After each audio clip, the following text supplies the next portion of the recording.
2018년도 역시 불확실한 미래가 있습니다. 모든 역사적 시간은 불확실합니다.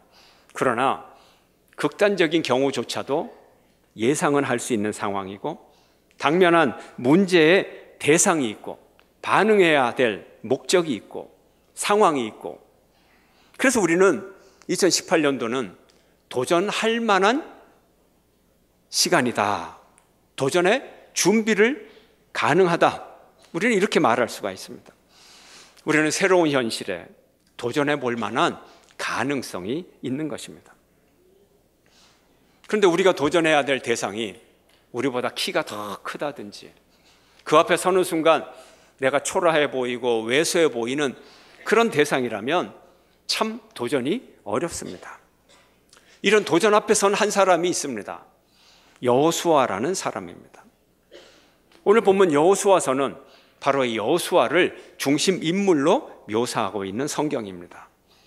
하나님이 약속으로 주신 가나안 땅을 이제 들어가서 차지하고 각 지파별로 이 땅을 나누어 주어야 하는 역사의 위대한 사명 앞에 서 있는 한 사람이었습니다. 오래전 하나님은 아브라함부터 이스라엘 민족의 조상들에게 큰 두 가지 약속을 하셨습니다. 한 가지 약속은 큰 민족을 이루어 주겠다는 약속입니다. 큰 민족을 이루어 주겠다. 아브라함 한 사람을 불러서 큰 민족을 이루겠다. 이스라엘 백성들 애굽으로 내려가서 큰 민족이 되었습니다. 그러나 그곳에서 억눌리고 착시당하고 억압당하고 있을 때 하나님이 그들을 자유롭게 출애굽을 시켜주셔서 자유롭게 하셨습니다. 그리고 이제 두 번째 축복, 하나님이 땅을 주시겠다. 땅을 주시겠다고 하는 그 약속을 지금 이제 이루려고 하나님의 계획이 시작이 되었던 것입니다. 바로 이 약속을 이루기 위하여 여호수아를 사용합니다.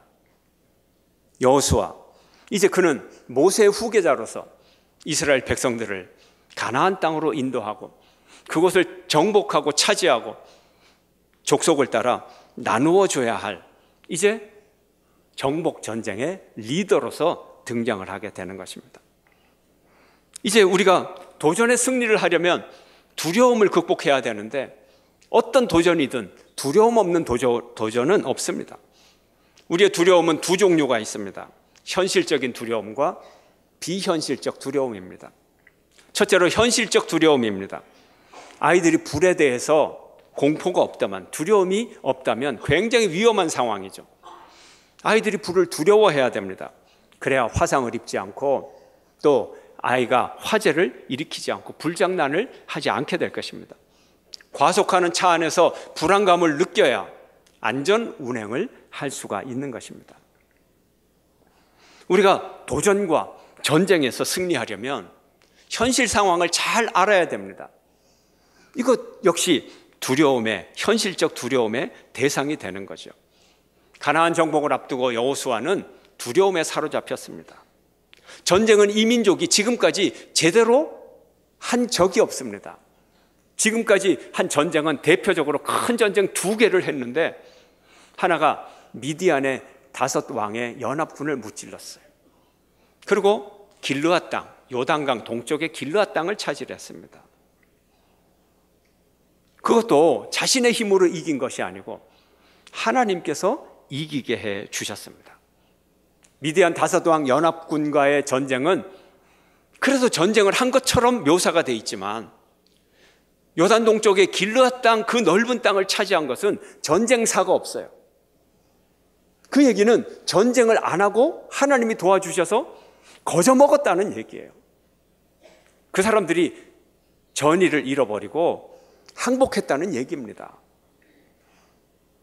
이것이 염려의 대상이 되는 거죠. 이제 가나안의 그 많은 민족과 전쟁을 해야 되는데 한 번도 전쟁을 해보지 못하고 한 번도 군대 제도를 제대로 갖지 못하고 그 민족을 데리고 전쟁을 시작해야 돼요. 방어전쟁도 아니고, 방어전쟁은 어쩔 수 없는 거지만 공격전쟁을 해야 되는 거예요. 방어력의 최소한 3배 이상을 가져야 되는, 얼마나 두려운 상황입니까? 현실적인 두려움이에요. 두 번째로 비현실적인 두려움이 있습니다. 우리의 두려움은 자주 비현실적인 두려움에 사로잡혀요. 물론 이 비현실적인 두려움도 현실적인 두려움 속에서 온 것일 경우가 많습니다. 우리가 한 가지 어려움을 만나면 자포자기하게 하게 되고 다른 쉬운 것조차도 두려워하게 되는 거죠. 건강에 자신을 잃으면 다른 모든 것에 자신을 잃어버리게 되는 거예요. 용기 있게 해도 되는데, 한 사람에게 실망하면 세상 사람들이 다 믿을 수 없어요. 사귈 수 없어요. 비현실적인 두려움에 사로잡혀요. 여호수아에게 이런 여러 두려움이 찾아왔어요. 여호수아가 어떤 사람입니까? 지금 어떤 역사적인 상황에 서 있습니까? 지금 여호수아는 리더십의 교체기에 새로운 리더로 서 있습니다. 그가 어떤 사람입니까? 출애굽하고 가나안 땅을 정탐할 때 12명의 정탐꾼 중에 한 명이었습니다. 여호수아와 갈렙 두 사람은 긍정적 보고를 했고 나머지 10사람은 부정적 보고를 할 때 백성들은 이 부정적 보고를 듣고 슬퍼하고 분노하고 원망하고 좌절해 있을 때 여호수아와 갈렙, 그들은 우리의 밥이다, 올라가서 차지하자, 하나님이 주신 선물이다, 이렇게 외쳤던 사람입니다. 시간이 흘러 모세가 죽고 이제 모세의 후계자가 되었고 모세가 죽고 그 리더십을 이어받게 되었어요. 그리고 역사 중에 한 번도 감당해 보지 못했던 정복과 땅의 분배가 그의 사역으로 눈앞에 있는 것입니다. 그는 훌륭한 지도자였어요. 모세로 인정받았고 백성으로부터 인정받았고 하나님으로부터 인정받았고 그는 정말 충성하고 진실되고 담대하고 순종하는 그런 흠잡을 데 없는 일꾼이었습니다. 왜요? 이 여호수아는 그런 단점이 보이질 않습니다. 온유합니다. 충성했습니다. 아주 훌륭한 지도자였습니다. 그러나 모세가 죽은 후에 그 모세의 리더십을 온전히 이어받기는 쉬운 일이 아니었습니다. 모세는 위대한 지도자였어요.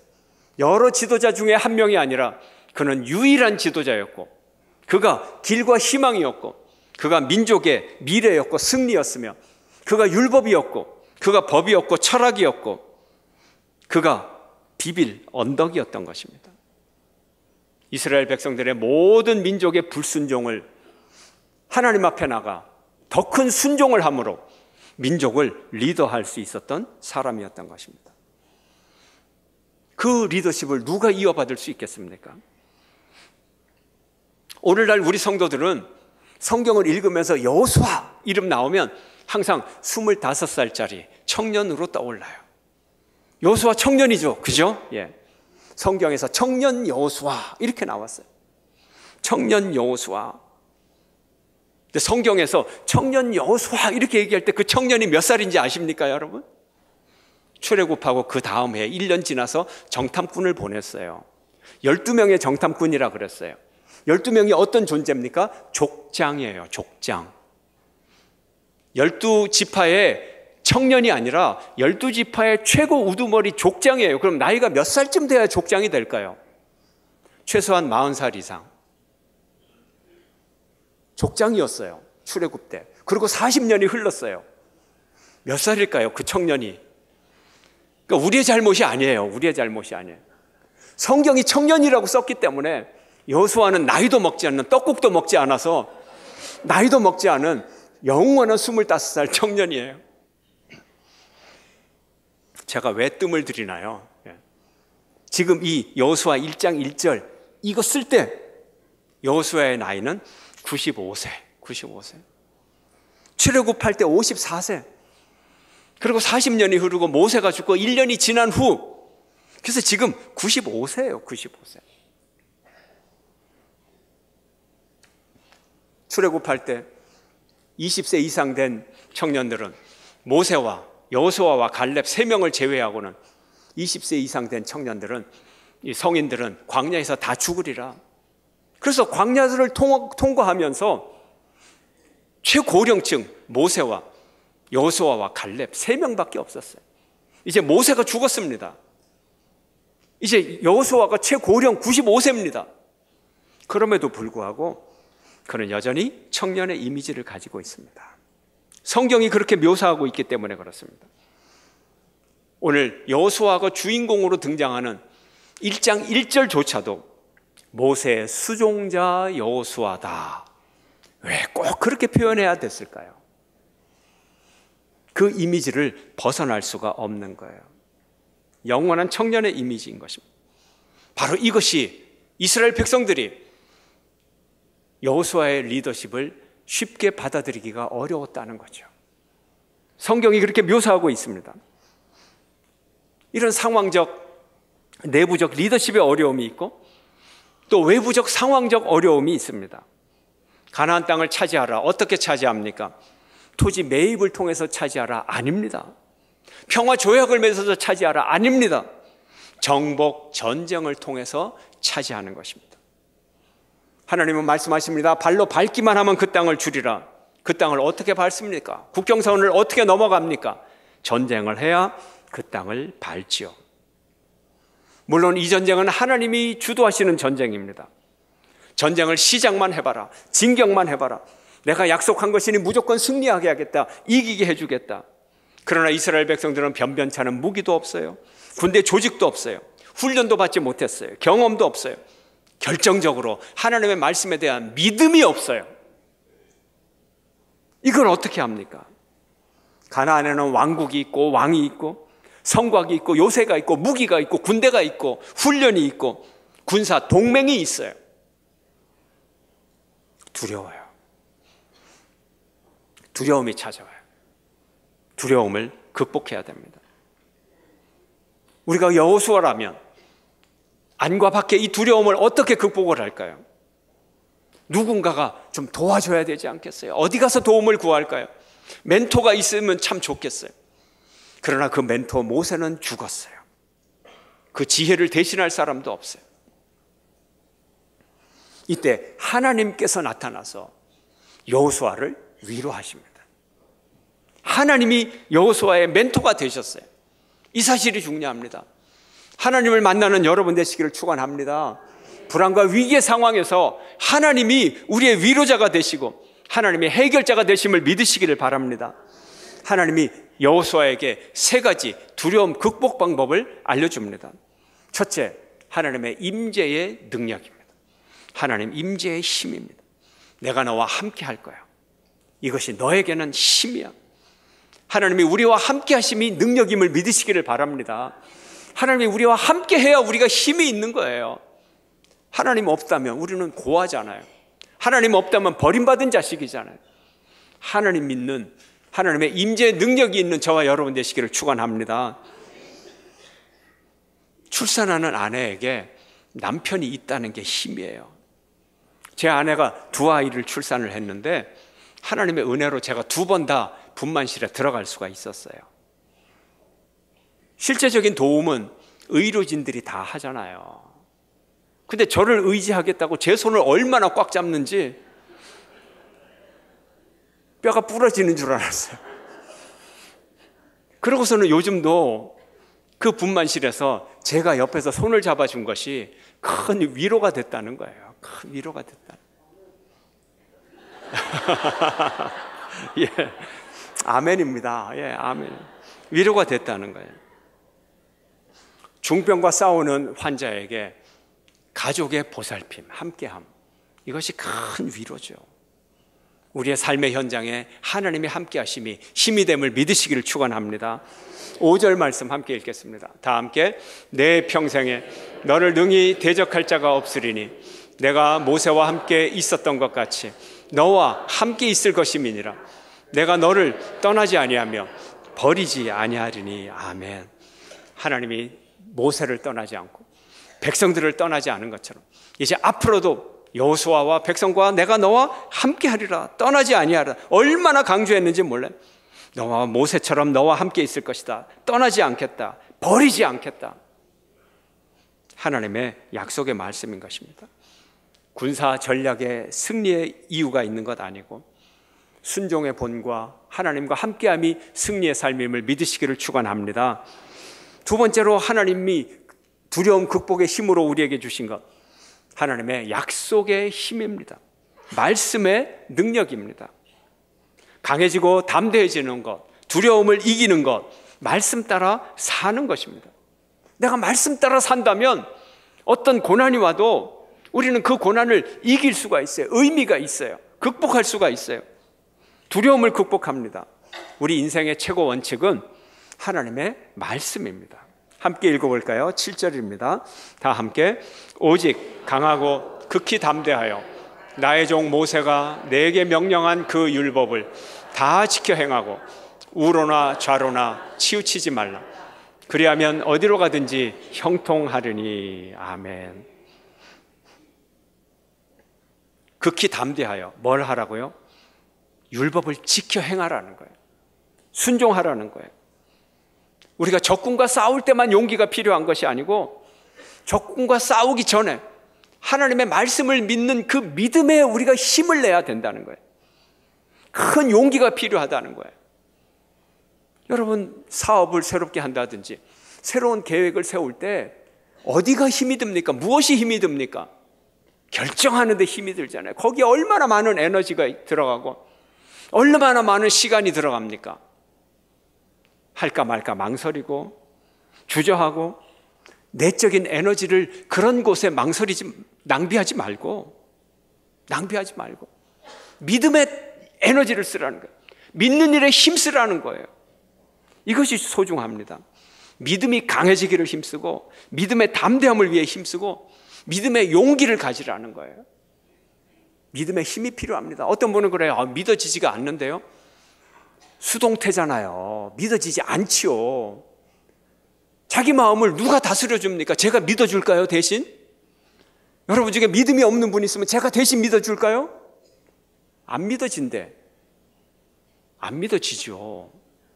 믿음은 내가 믿는 거예요. 저절로 믿어지는 거 아니에요. 그래서 강하고 담대하라는 거예요.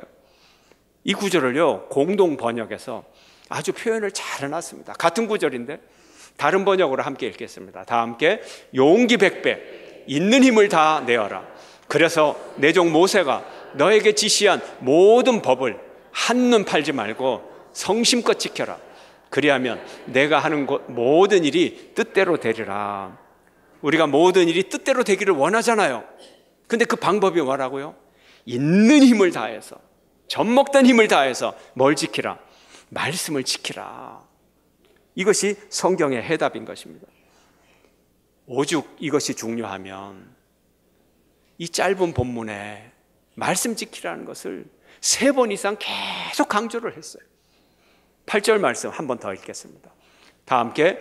이 율법책을 내 입에서 떠나지 말게 하며 주야로 그것을 묵상하여 그 안에 기록된 대로 다 지켜 행하라. 그리하면 내 길이 평탄하게 될 것이며 내가 형통하리라. 아멘. 여러분, 올 한 해를 지나면서 하나님의 말씀을 뇌리에서 떠나지 말게 하세요. 머릿속에 하나님의 말씀이 딱 박히게 하세요. 우리가 생각하는 거나 우리가 말하는 거나 행동하는 모든 것이 말씀에서 나온다면 주님의 약속처럼 하는 모든 것이 뜻대로 되리라. 아멘. 우리의 생각이 하나님의 뜻이라면, 내 뜻이 하나님의 뜻이라면 하나님의 뜻은 이루어지므로 내 뜻이 이루어지는 것을 믿으시기를 축원합니다. 3번째, 하나님이 주신 능력이 있어요. 비전의 힘입니다. 한 해를 시작하면서 우리에게도 두려움이 있어요. 이거 되겠나? 그러나 비전을 가지면 그 비전의 힘으로 두려움을 이겨내는 것입니다.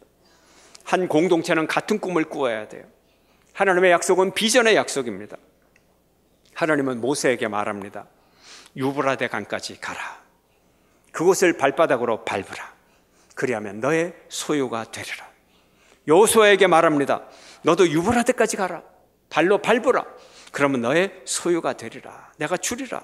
한번 읽어볼까요? 오늘 본문 3절과 4절입니다. 다 함께.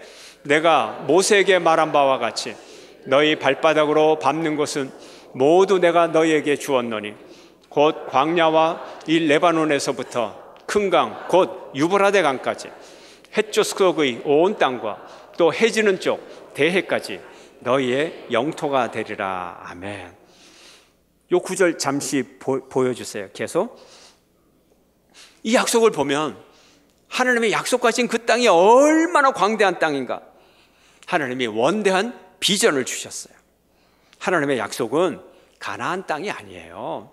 팔레스타인 지방 지도에서 보면 조그마한 땅, 요거만한 땅이 아니에요. 이건 비스켓이에요. 아무것도 아니에요. 오늘 본문을 보세요. 오늘 본문을 보면 레바논에서부터, 레바논 아시죠? 예, 그 북쪽, 이스라엘 북쪽 레바논에서부터 유브라데 강까지, 지금 이라크 강까지, 그리고 해쪽 속의 땅, 북쪽의 히타이트 족속, 지금 터키 땅, 그 땅, 그리고 이 서쪽은 어디예요? 해지는 바다가 어디예요? 지중해에서부터 대륙을 끝까지 가서 이쪽 끝까지, 이라크 바다까지, 아라비아 바다까지, 그 다음에 밑에는 네게브 사막에서부터 터키 땅까지. 어디를 뜻합니까? 중동 아시아 대륙 전체를 주는 거예요. 위대한 비전이에요. 지금 땅 한 평도 없어가지고 어떻게 정복을 할까 두려워하는 여호수아에게 이 대륙을 주리라. 이제 너는 들어가서 발로 밟아라. 위대한 비전을 주셨어요. 한 학생이 전국체전에 도대표로 나가게 됐어요. 그런데 너무 기록이 향상이 안 되고 슬럼프에 빠졌어요. 이 슬럼프에 빠진 학생을 선생님이 이렇게 말합니다. 너의 목표는 단지 전국체전의 우승이 아니야. 너의 목표는 올림픽의 금메달이야. 자, 보아라. 박태환과 같은 국제적인 선수도, 그런 국가대표들도 시도지방 대표가 되어서 전국체전에 다 참여하지 않니? 이미 이 경기는 국내 경기가 아니라 국제 경기란다. 그러니 얼마나 어렵겠니? 네가 여기서 성적을 올리면 국가대표도 되고 올림픽 대표도 되고, 이제 그런 선수들과 지금 올해 나란히 맞서서 경기를 한다면 도전해 볼 만한 가치가 있지 않아? 자, 여러분은 어떤 반응을 보였을까요? 슬럼프에 빠진 학생이 올림픽에 가라고 하니까 아이고, 내가 그런 걸 어떻게 합니까? 일찌감치 포기하렵니다. 이렇게 반응을 보였을까요? 아니요, 소망이 생겼어요. 이 대회 참가 자체도 엄청난 의미가 있구나. 이왕 해볼 거라면 한번 해보자. 그 다음 날부터 갑자기 힘이 나기 시작했어요. 이게 비전의 힘인 거예요. 이게 비전의 힘이에요. 먼 미래를, 원대한 계획을 말할 때 의기소침해지는 것이 아니라 도리어 용기를 얻고 멀리 달려갈 계획을 세우고, 눈앞에서 한 걸음 넘어지더라도 다시 일어나서 달릴 수 있는 목표와 힘을 얻게 되는 것입니다. 인생의 비극은 꿈과 비전을 상실하는 겁니다. 비전을 잃는 순간은 패배의 순간이고 이미 멸망의 순간인 것입니다. 그러나 승리는 비전에서 출발합니다. 2018년의 연초에 새로운 결심을 하시기를 축원합니다. 희망을 가지시기를 축원합니다. 비전을 가지시기를 축원합니다. 이미 승리한 한 해를 시작하는 것입니다. 하나님이 주시는 새로운 시간에 감사하십시오. 하나님이 주시는 약속의 시간에 감사하십시오. 하나님이 약속하신 새로운 현실, 비전으로 주신 새로운 현실, 그 현실에 도전하는 여러분 되시기를 축원합니다. 하나님이 함께 하시는 능력이 있어요. 하나님의 약속의 말씀의 능력이 우리에게 있어요. 하나님이 주신 비전의 능력이 우리에게 있어요. 이 능력 가지고 승리하는 한 해가 되기를 주의 이름으로 축원합니다.